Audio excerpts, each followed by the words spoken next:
नमस्कार मित्रों, मेरा नाम है ब्रजेश मिश्र। मैं ज्योतिष और विज्ञान का छात्र आपका स्वागत करता हूं आपके अपने ही channel scientific astrology with Brajesh Mishra पर, जहां पर हम ज्योतिष को बहुत ही व्यवहारिक और वैज्ञानिक दृष्टिकोण से जानने और समझने का प्रयत्न करते हैं। मित्रों, आज का प्रकरण है अक्टूबर का महीना मेष राशि के लिए कैसा जाएगा। मैं ये वीडियो मेष राशि चंद्र राशि के आधार पर बना रहा हूँ। आप लोग टैली करने के लिए और एक्यूरेसी के लिए लग्न कुंडली और दशा को भी साथ में लेकर चलिएगा, ठीक है। तो आज हम समझते हैं कि ये जो महीना है, क्योंकि ये बहुत बड़े बदलावों का महीना है, एक साथ बड़े बदलाव हो रहे हैं। बड़े बदलाव मैं क्यों कह रहा हूँ, क्योंकि एक बड़ा ग्रह यानी कि जुपिटर, गुरुदेव, बृहस्पति भी यहाँ पर ट्रांजिट कर रहे हैं, एक घर आगे पहुँच जाएंगे। इसके अतिरिक्त बुध, शुक्र, मंगल, इनका ट्रांजिट तो हो ही रहा है, चंद्रमा का तो होता ही रहता है। सो आइए समझते हैं मित्रों क्या प्रकरण है और क्या व्यवस्थाएं हैं कि आने वाला समय से हम क्या पॉजिटिव निकाल सकते हैं, कहां पर एफर्ट डाल सकते हैं और जीवन को कैसे सुखमय बना सकते हैं। आगे बढ़ने से पहले मित्रों मैं एक चीज़ कंफर्म कर दूं कि अगर आपको लगता हो कि इस महीने में कुछ ऐसे बड़े चमत्कार होने वाले हैं कि आपका जीवन ये बैठे बैठे करोड़ों आ जाएंगे, ऐसा नहीं है। आपको वो नहीं मिलता जो आप एक्सपेक्ट कर रहे हो, वो मिलता है जो आप डिजर्व कर रहे हो। डिजर्विंग बनते रहना है, काम करते रहना है, पर्सनैलिटी ग्रूम करते रहना है। ज्योतिष में आप एक बात समझते हैं कि आपका जो नवम भाव है भाग्य भाव है, और नवम भाव से सातवां जो घर पड़ता है, सातवां एस्पेक्ट अगर देखा जाए तो किसका है, पुरुषार्थ पराक्रम का। तो सातवां ही हम घर पत्नी को देखते हैं। भावत भावन के सिद्धांत से क्या हो जाएगा कि भाग्य की पत्नी कर्म हो जाती है, यानी कि बिना कर्म किए तो भाग्य आपको मिल ही नहीं सकता। यह भाग्य का साथ तब मिलता है जब आप कर्म करते हो। तो यहाँ पर बड़े बदलावों का महीना है, कुछ अच्छी चीज़ें होने वाली हैं, लेकिन वो कितनी अच्छी होंगी और कितनी फ्रूटफुल हो सकती हैं वो आपका कर्म डिसाइड करेगा। इसलिए नियतम कुरु कर्म त्वम कर्म ज्यायो ही कर्मणः। ठीक है मित्रों, अब आगे बढ़ते हैं क्या क्या हो रहा है, कब से हो रहा है। देखिए 9 अक्टूबर को शुक्र का ट्रांजिट है कन्या राशि में, 3 अक्टूबर को बुध जा रहे हैं तुला में, 17 को सूर्य जा रहे हैं तुला में, 27 अक्टूबर को मंगल जा रहे हैं वृश्चिक में, और गुरु 18 अक्टूबर के बाद जा रहे हैं आपके कर्क में। तो इनका भाव क्या है, यहाँ से क्या इन्फ्लुएंस करेंगे, क्या क्या पॉजिटिविटी है, उसको हम समझते हैं। मित्रों, इनके घरों को समझने से पहले हम एक बार ये ज़रूर मान लेना चाहिए, आप साढ़े साथी के फेज़ में हैं। साढ़े साथी के फेज़ में होने से जीवन में कई बड़े बड़े अवसर या कई बड़े बदलाव जो होने चाहिए उचित समय पर नहीं होते। कहने का अर्थ ये है, व्यर्थ का कष्ट और व्यर्थ का डिले तो आपके साथ चल ही रहा है। हैविंग सेड दैट, शनि की स्थिति कुंडली में कैसी है वो ज़्यादा डिसाइड करेगी कि ये साढ़े साथी कितनी पीड़ादायक हो रही है। लेकिन न्याय का देवता, कर्म का देवता जब आपकी राशि के पास या राशि से एक घर पहले गोचर कर रहा होता है तो अपने कर्मों का फल, आपके अपने कर्मों का फल वो आपको देना शुरू कर देता है। एक बात मैं और स्पष्ट कर दूं, शनि बुरा नहीं है, राहु बुरा नहीं है, केतु बुरा नहीं है। वो अपने घर से आपको पेन नहीं देते, वो आपके ही कर्मों का फल देते हैं। अब आप कह रहे हैं मैंने तो कुछ ऐसे कर्म नहीं किए, इतना पेन क्यों है? आपको ये 10-20 साल 50 साल दिख सकता है, लेकिन आप स्वयं को जानते नहीं हो। अब आप साइंटिफिक टर्म पे जाओगे, जहाँ आप थर्मोडायनामिक्स की बात करोगे, क्वांटम फिजिक्स के टर्म पे जाओगे, बिग बैंग की बात करोगे तब भी, और शास्त्र की बात करोगे तब भी आपको एक चीज़ माननी पड़ेगी कि बहूनी में व्यतीतानी जन्मानी तव चार्जुना, अनंत वर्षों से आप यहाँ पर हो, इसलिए आपके कर्मफल सिर्फ आज के नहीं पहले के भी हैं। तो वर्तमान परिदृश्य में मित्रों, गुरु आपके 3rd हाउस चल रहे थे। 18 अक्टूबर के बाद जब ये पहुंच जाएंगे 4th हाउस में, तो आप ये समझें चौथा घर माता का है, सुख सुविधाओं का है, घर गाड़ी पैसा मकान का है। गुरु एक भारी ग्रह है, बड़ा ग्रह है, अपनी उच्च की राशि गुरु पहुँच जाएगा। आपको एक बात बिल्कुल नहीं भूलनी चाहिए, अकेला गुरु अगर उच्च की राशि पहुँच जाए तो उस भाव को खराब कर देता है, लेकिन सबका खराब नहीं करता। केंद्र में बैठा गुरु बहुत सारे दोषों का हरण भी करता है, राइट। तो हमें दोनों बात समझनी पड़ेगी, गुरु ये पॉजिटिव भी है, नेगेटिव भी है। गुरु भारी ग्रह है, तो भारी भरकम चीज़ अगर आपके लिए अच्छी है भी तो कहीं ना कहीं वो आपको नुकसान भी देती है ना। तो क्या है कि आपको गुरुवत कर्म करने पड़ेंगे। गुरुवत कर्म क्या है? गुरु जैसे कर्म क्या है? सबका साथ, सबका सपोर्ट करना, सबको सहायता करना, सबको एजुकेट करना, अच्छे भले का ख्याल रखना, किसी का बुरा नहीं करना, ये गुरु वाला कर्म है। ये करते रहेंगे और करते रहे होंगे तो ये गुरु आपका 4th हाउस खराब भी नहीं करेगा। घर गाड़ी पैसा मकान का सुख और कारक यही है। तो जो लोग ज़मीन संबंधी चीज़ों को खरीदना चाहते हैं, कुछ एक्विजिशंस कर रहे हैं, उनके लिए 18 अक्टूबर से लेकर के 5 दिसंबर तक का समय, सिर्फ 18 अक्टूबर से एक महीना ही नहीं, 5 दिसंबर तक का समय काफ़ी अच्छा रहने वाला है। काफ़ी चीज़ें यहाँ पर आप खरीदने वाले हो, आभूषण खरीदने वाले हो, वो साज सज्जा की चीज़ें खरीदने वाले हो। माता के स्वास्थ्य की दिक्कतें बढ़ी हुई थी, वहाँ भी आराम मिलने वाला है। लेकिन कंडीशन बस इतनी है, कर्म गुरुवत होना चाहिए, क्योंकि राहु की दशा के बाद जब गुरु की दशा आती है आप सब पीड़ित हो जाते हो, राइट। रीज़न, राहु कर्म ही ऐसे करवा देता है कि गुरु कर्मों का फल दे देगा, है ना। तो इसलिए कर्म अच्छे अगर हैं और गुरु की पोजीशन कुंडली में अगर ठीक है तो आप ये मान के चलें गुरु का यहाँ पर आना 18 अक्टूबर का ट्रांजिट बहुत लोगों को बहुत कुछ चीज़ें खरीदवाने वाला है, भूमि वाहन से संबंधित, ठीक है। यहाँ बैठा गुरु क्या करेगा, कहाँ देखेगा आपको, यहाँ बैठा गुरु आपके करियर को देखेगा। करियर में एक इंटरेस्टिंग चीज़ ये है मित्रों, करियर पे देखेगा, करियर का लॉर्ड कौन है, शनि बनता है, राइट।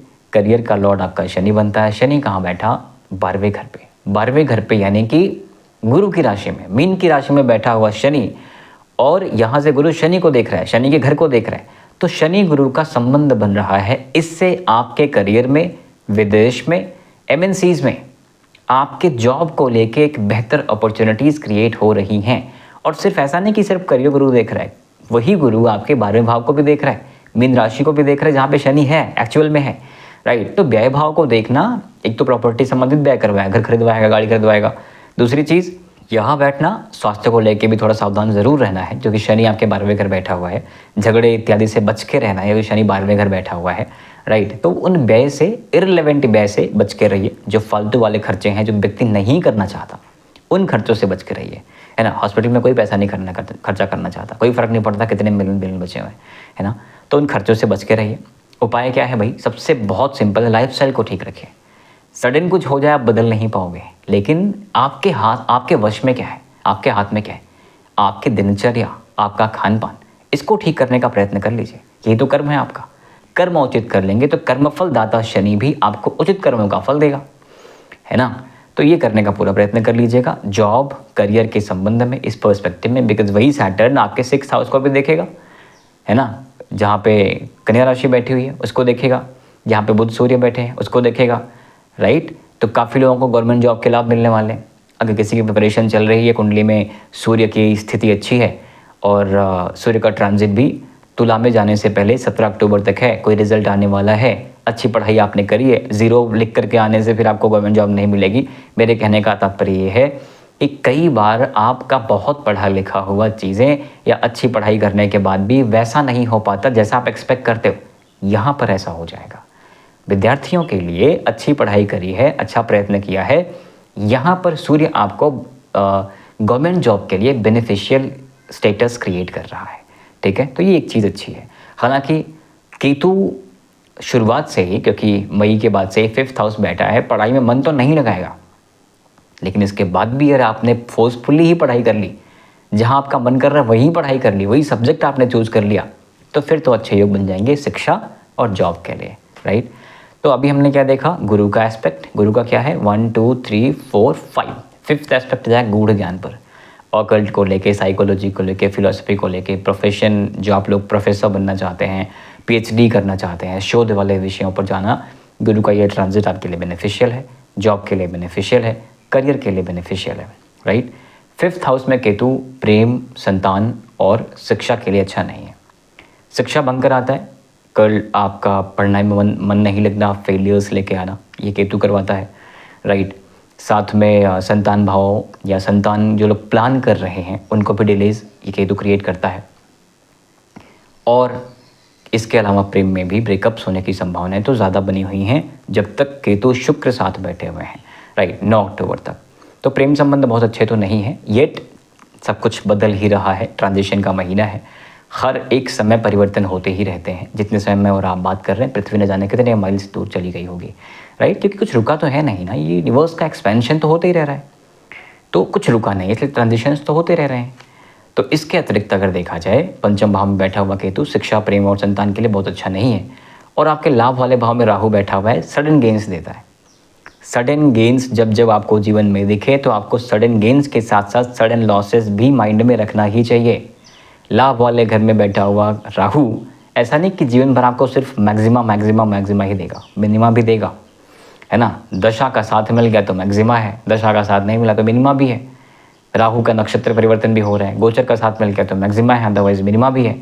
तो ये जीवन में ये बैठा हुआ राहु आपके लाइफ को एक समान नहीं रखता, वो उठा के रखेगा फिर गिरा देगा, है ना। तो ये मोशन जो है वेव बनती रहती है, और ये वेव लाइफ के लिए बड़ी इंपॉर्टेंट भी है, गलत भी नहीं है, राइट। तो ये केतु शुक्र यहाँ बैठ करके आपके लाभ वाले भाव को देख रहे हैं। आपके लॉर्ड होते हैं मंगल, मंगल के लिए शुक्र सम राशि जैसा, सम ग्रह जैसा बिहेव करते हैं, शत्रुवत या मित्रवत तो नहीं है। तो ऐसा एक्सपेक्ट कर सकते हैं कि केतु शुक्र आपके लिए धन भाव के लिए, लाभ भाव के लिए बहुत ज़्यादा नेगेटिव या बहुत ज़्यादा पॉजिटिव केतु नहीं होता। हालांकि शुक्र लाभ का, धन का कारक माना जाता है, इसलिए शुक्र का ये एस्पेक्ट आपके लिए अच्छा है। हालांकि शुक्र का भी ट्रांजिट हो रहा है, कब हो रहा है? 9 अक्टूबर को, तो ये पहुंच जाएंगे आपके 6th हाउस में। अब 6th हाउस में बैठा हुआ शुक्र आपको थोड़ा स्वास्थ्य की दिक्कतें देगा। आपके धन भाव का मालिक है, साथ में आपके पत्नी के भाव का मालिक है। तो पत्नी के भाव का मालिक यानी कि विवाह के घर का मालिक आपके जब 6th हाउस में आके बैठ जाए तो रोक देता है, समस्याएं देता है, उलझने देता है, जिम्मेदारियां देता है, राइट। तो ये एक दिक्कत है जिसको आपको पत्नी के साथ इसको देखना पड़ेगा कि उनके स्वास्थ्य को ठीक रखिएगा। उनका माइंडसेट यहाँ पर थोड़ा चिड़चिड़ा हो सकता है और भी चीज़ें थोड़ी नेगेटिव हो सकती हैं, राइट। तो ये शुक्र का ये ट्रांजिशन पत्नी वाले भाव के लिए अच्छा नहीं माना जाएगा। अदरवाइज ये जॉब के लिए तो बुरा नहीं है, अपने उच्च राशि को शुक्र यहाँ से देखेगा, राइट। एंड शुक्र के बाद हम बुध की बात करेंगे, बुध और सूर्य की बात करेंगे। तो बुध 3 अक्टूबर को ट्रांजिट कर जाएंगे तुला में, और सूर्य करेंगे आपके 17 तारीख को। तो सूर्य का 7वें घर में होना, जैसे अभी मंगल थे, मंगल हो चाहे सूर्य हो चाहे शनि हो, पाप ग्रहों का शादी वाले घर में आना आपके व्यक्तिगत संबंधों को ठीक नहीं करता, लेकिन पत्नी से लाभ ज़रूर देगा। जब सूर्य पहुंच जाएगा वहाँ पर, तो वहाँ पर आपकी वाणी को लेकर के मेंटल कॉन्फ्लिक्ट बनेंगे, इसमें कोई दो राय नहीं है। लेकिन धन लाभ या फिर जो आपका सामाजिक एक ओहदा है, जो आपके एक लेवल है, सोशल लेवल जिसकी हम बात कर रहे हैं, उसमें ये सूर्य आपकी पत्नी के माध्यम से आपको लाभ देगा, तो कहीं बुरा नहीं है, राइट। तो अपने मेंटल कॉन्फ्लिक्ट को अगर अवॉइड कर लिया जाए, ठीक कर लिया जाए, तो सूर्य का ये ट्रांजिशन, बुध का ये ट्रांजिशन बुरा नहीं है। मंगल का अष्टम भाव में आप देखें तो ट्रांजिशन हो रहा है, स्वराशि में है मंगल, है ना। 8वें घर में बैठा हुआ कोई भी ग्रह बहुत अच्छा तो नहीं माना जाएगा अगर विपरीत राजयोग में नहीं है तो, लेकिन यहाँ बैठा हुआ मंगल अपनी राशि बैठ करके आपके लग्न का लॉर्ड हो करके आपको बहुत पीड़ा तो नहीं दे सकता, राइट। तो सडन चेंजेस वाला घर है ये, गुप्त ज्ञान का घर है ये, पैतृक संपत्ति का घर है ये। तो पैतृक संपत्ति में तो संभावनाएं बढ़ाता है, बिकॉज भूमि का सुख मंगल देता है, भौम है ये, राइट। लेकिन थोड़ा स्वास्थ्य को लेकर, एक्सीडेंट को लेकर बचने की ज़रूरत आपको ज़रूर रहेगी, और अपने स्वास्थ्य का विशेष ध्यान रखिए। वाहन चलाते समय सावधानी रखने की पूरी आवश्यकता आपको है। तो बुध और सूर्य जब आपके 1st हाउस को एस्पेक्ट देंगे तो भी अच्छा रहेगा, आपका मान सम्मान बढ़ाएंगे, ठीक है। और मंगल जो है 1 2 3 4 आपके लाभ वाले भाव को देखेगा, तो लाभ वाले भाव को लग्न का लॉर्ड देख रहा है, ये एक अच्छी स्थिति है, अच्छा सिचुएशन है। राहु के साथ बैठे, राहु के ऊपर एस्पेक्ट पड़ेगा तो आपका थोड़ा सा टेम्परामेंट यहाँ ज़रूर बढ़ सकता है, एम्बिशन आपका बढ़ सकता है, पेशेंस कम हो सकता है, चीज़ों को जल्दी से ग्रैब करना चाहेंगे, तो ये आपके लिए बहुत सही नहीं है। 7.5 का फेज़ है, चीज़ें वैसे ही स्लो हो गई हैं। एक्सपेक्टेशंस जब सडन चीज़ों की हो जाएगी, नहीं अभी चाहिए अभी चाहिए अभी चाहिए, तो पीड़ित कौन होगा? आपका चंद्रमा, आपका मन, है ना। तो थोड़ा पेशेंस रखने की बेहद आवश्यकता आपको यहाँ पड़ेगी। और इसके अतिरिक्त आपके भाग्य भाव का मालिक अपने उच्च राशि में है, तो भाग्य का साथ भी आपको मिलता हुआ दिख रहा है। हालांकि केतु का एस्पेक्ट है तो ट्रांजिशन ज़रूर है, यहाँ पे भी आपकी यात्राएं बन रही हैं, पिता के स्वास्थ्य में दिक्कतें बन रही हैं, दूरियां बन रही हैं पिता से, वैचारिक मतभेद हो रहे हैं, लेकिन चीज़ें ठीक हो जाएंगी। प्रयत्नों के हिसाब से प्रयत्न करते रहिए कि चीज़ों को मिनिमाइज़ कर सकें। एंड इसके बाद की बात अगर करें हम, तो आपके लाभ भाव में बैठा हुआ है राहु। राहु वहाँ बैठा स्वग्रही होकर बैठा, शनि की कुंभ राशि में बैठा हुआ है। ये तो शनि और राहु के संबंध बड़े प्रगाढ़ हैं इस क्षेत्र में। राहु बुरा नहीं है, राहु का एस्पेक्ट आपके पुरुषार्थ पराक्रम पे है, तो पुरुषार्थ पराक्रम में भी राहु का अच्छा एस्पेक्ट है, वहाँ पे पाप ग्रह अच्छा परफॉर्म करते हैं। राहु आपके 5th हाउस को देख रहे हैं, सडन चेंजेस दिख रहे हैं, हो सकता है ब्रेकअप भी आप ऐसे काफ़ी लोगों का हो चुका हो। एंड 8 9th एस्पेक्ट शादी वाले घर पे है, तो शादी वाले घर पे जहाँ पर सूर्य भी पहुँच जाएंगे, राइट। और सूर्य की ये स्थिति 17 अक्टूबर से ही पहुँच जाएंगे और राहु पड़ेगा, तो वो बहुत अच्छा तो नहीं माना जाएगा। वैवाहिक संबंधों को लेकर के, पत्नी के स्वास्थ्य को लेकर सावधान रहने की ज़रूरत है। प्रेम संबंधों और संतान को लेकर के भी थोड़ा सा केयरफुल रहने की ज़रूरत है। विदेश गमन में भी जो कुछ समस्याएं आ रही थी, गुरु का ये ट्रांजिशन काफ़ी हेल्पफुल तो रहेगा, लेकिन सावधानी ज़रूर है क्योंकि साढ़े साथी के फेज़ में है। जो चीज़ें बनती बनती दिख रही हैं सब बिगड़ने की संभावनाएं बनी रहती हैं। तो पेशेंस रखिए, जो आपका है वो आपको मिल जाएगा, लेकिन चीज़ें इतनी आसान तो नहीं होती हैं जब खासकर आपके कर्म इतने अच्छे नहीं हैं और ऊपर से आप साढ़े साथी के फेज़ में आ गए हैं और ऊपर से आपकी मंगल की राशि हो। शनि मंगल के संबंध अच्छे तो नहीं है ना। तो जब कोई भी गोचर हो, कोई भी योग हो, आपके लग्न से ही हम टैली करना पड़ता है कि लग्न कितना पावरफुल है, लग्न कितना कंफर्टेबल है, मंगल कितना कंफर्टेबल है। मंगल तो अभी मान लीजिए केंद्र में है, राइट, लेकिन फिर वृश्चिक राशि पहुंचेगा तो फिर ये पहुंच जाएगा आपके 8वें घर में, है ना। तो वहाँ मंगल भी बहुत कंफर्टेबल नहीं हुआ। शनि की साढ़े साथी भी चल रही है, 27 नवंबर तक शनि का वक्रत्व भी चल रहा है, तो पीड़ा तो बढ़ी हुई है, ये चीज़ तो माननी ही पड़ेगी। लेकिन गुरु का ट्रांजिट चीज़ों को ईज़ करेगा, सुख भाव में आने से चीज़ों को बेहतर करने का ट्राई करेगा। इसलिए ये बदलाव का महीना आपके लिए बहुत चमत्कारिक तो नहीं है, लेकिन पॉजिटिव ज़रूर है। इसलिए आपको क्या करना है, चमत्कार नहीं कर्म करना है। कर्म कैसे करना है, आपको अपने ड्यूटीज़ पता है। जॉब में है, जॉब नहीं मिल रही, एक्स्ट्रा एफर्ट डालने की नीड है।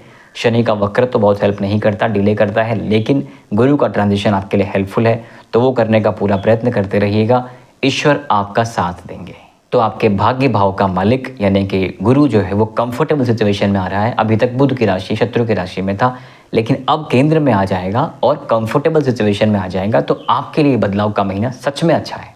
बस गुरु को साथ चाहिए, किसका, भाग्य की पत्नी यानी कि पुरुषार्थ का।